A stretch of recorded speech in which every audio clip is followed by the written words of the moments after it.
Enemy ଆରମ୍ଭ ହେବା ପରେ ଆମେ ଦେଖିଲେ କ୍ରେସ୍ ନାମର ଗୋଟିଏ ରାଜ୍ୟର ଜଙ୍ଗଲ, ଯେଉଁଠାରେ ଗୋଟିଏ ପରିବାର ରହୁଛି, ଯିଏକି ଆମ ଡ୍ରାମାର ମୁଖ୍ୟ ନାୟକ। ତାପରେ ଆମେ ଏହି ଡ୍ରାମାର ମୁଖ୍ୟ ନାୟକ ବା ହିରୋକୁ ଦେଖିଲେ, ଯିଏକି ଗୋଟିଏ 12 ବର୍ଷର ପିଲା ଚୁଲିରେ ପାଣି ଗରମ କରୁଛି, ଆଉ ତାପରେ ଚେରମୂଳି ସହିତ ଗୋଟିଏ ଔଷଧ ତିଆରି କରୁଛି। ତାପରେ ଆମେ ହିରୋର ମାଆକୁ ଦେଖିଲେ, ଯିଏକି ବିଛଣାରେ ବସି କାଶୁଥିଲେ, ଏବଂ ଆମ ହିରୋ ଗୋଟିଏ କପ୍ରେ ଗରମ ପାଣି ଆଣି ମାଆକୁ ପିଇବାକୁ ଦେଲେ ଏବଂ କହିଲେ ଧୀରେ ଧୀରେ ପାଣି ପିଇବ, ଅଧିକ ଗରମ ହୋଇପାରେ। ମା ଟିକିଏ ପାଣି ପିଇଲା ପରେ କହିଲେ ପାଣି ଠିକ୍ ଅଛି ମୋ ପୁଅ। ତାପରେ ନୂର କହିଲେ ମୁଁ ଏବେ ଛେଳି ଚରାଇବାକୁ ପାହାଡ଼କୁ ଯିବି, ଆଉ ଠେକୁଆ ମାଂସ ଆଣିବାକୁ ଜଙ୍ଗଲକୁ ଯିବି, ଆଉ ପରେ ସୁପ୍ ତିଆରି କରିବି।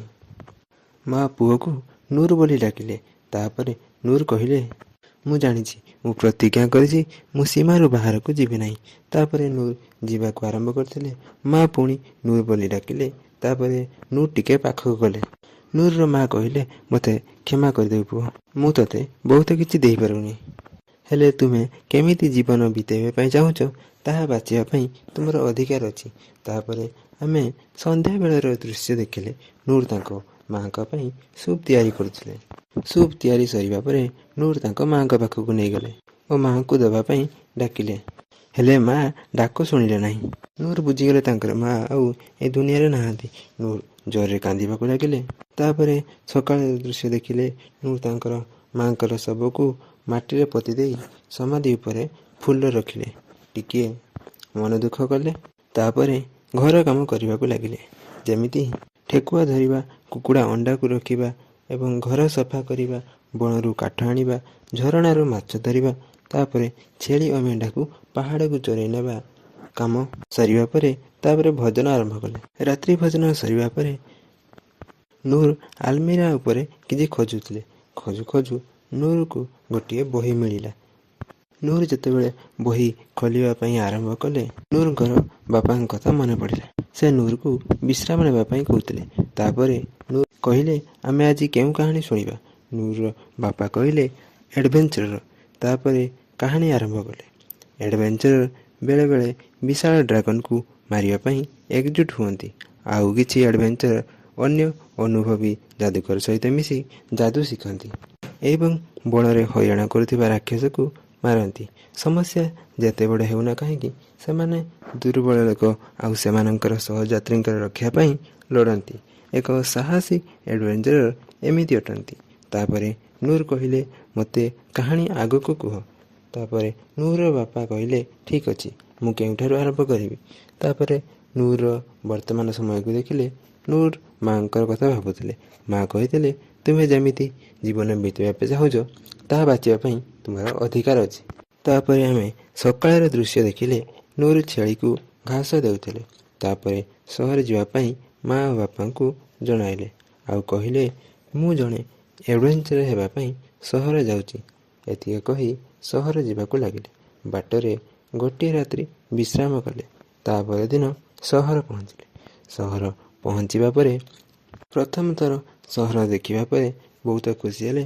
ତାପରେ ସହର ଭିତରକୁ ଗଲେ। ସହର ଭିତରେ ସେ ବହୁତ ଲୋକ ଓ ବିଭିନ୍ନ ଜିନିଷପତ୍ର ଦେଖି ଆଶ୍ଚର୍ଯ୍ୟ ହେଲେ ଓ ବହୁତ ଖୁସି ହେଲେ। ସହର ମଧ୍ୟରେ ଏଡ଼ଭେଞ୍ଚର ମଧ୍ୟ ଥିଲେ। ତାଙ୍କୁ ଦେଖି ମଧ୍ୟ ନୂର ବହୁତ ଖୁସି ହେଲେ। ତାପରେ ଗୋଟିଏ ଏଡ଼ଭେଞ୍ଚରର ସଂଘର ମୁଖ୍ୟକୁ ଭେଟିଲେ।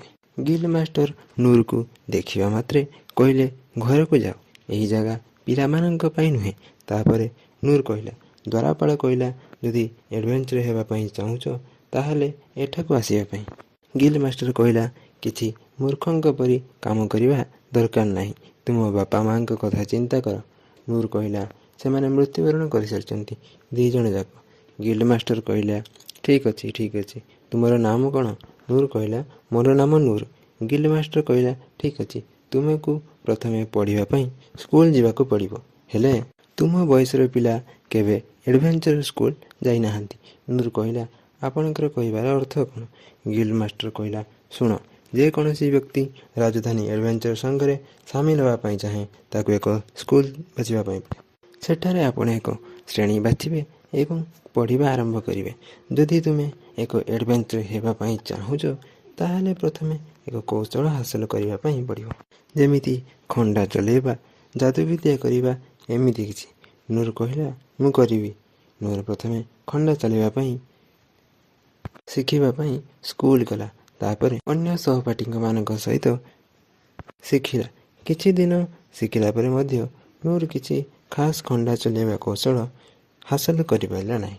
ଯାହାଫଳରେ ସେଠାକାର ଶିକ୍ଷକ କହିଲେ, ନୂର, ତୁମକୁ ଏବେ ଏହା ବନ୍ଦ କରିଦେବା ଉଚିତ। ମୋତେ ବହୁତ ଦୁଃଖର ସହିତ କହିବାକୁ ପଡ଼ୁଛି, ତୁମେ ତୁମର ସମୟକୁ ଏଠାରେ ନଷ୍ଟ କରୁଛ। ନୂର କହିଲା, ମୋତେ ଆଉ ଟିକେ ଅଭ୍ୟାସ କରିବା ପାଇଁ ପଡ଼ିବ। ହେଲେ ମାଷ୍ଟର କହିଲେ, ତୁମେ ଯାହା ବି ଶିଖିଛ ତାହା ତୁମେ କେବଳ ଶତ୍ରୁର ଏକ ପ୍ରହାର ହିଁ ପାର କରିପାରିବ।